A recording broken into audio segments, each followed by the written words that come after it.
Ay, mga kapatid, Happy New Year sa inyong lahat. Isang lalaki na lasing arestado matapos magkamali ng inuwi ang bahay at aksidenteng nakatalik si kumari. Ang tinapa. Sa Cebu to. Sa Cebu nangyari. Noong una, mag-advise lang ako. Hinahinay naman siya pag inom.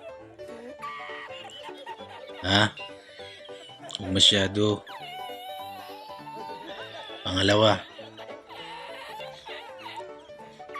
bakit naman di mo na alam saan ka umuwi?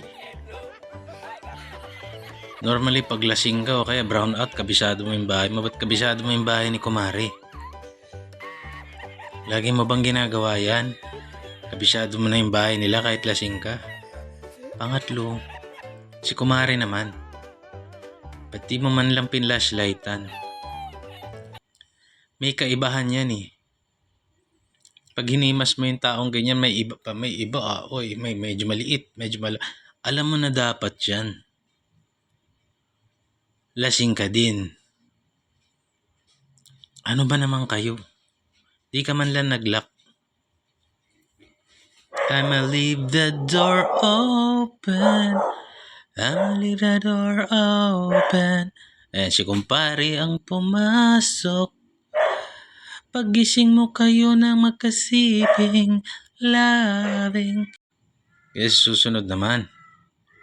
Sa mga kumpare at kumare ko dyan, maayos naman kayo. Do not leave the door open, kumare, kung mauuna kang matulog. Para bumangon ka, siguraduhin mong si kumpare ang hindi pala si kumpare, yung asawa mo ang papasok at hindi itong coordinators na lasing na manyakol na yan. God bless. Happy New Year. I'ma leave that door open. I'ma leave that door open.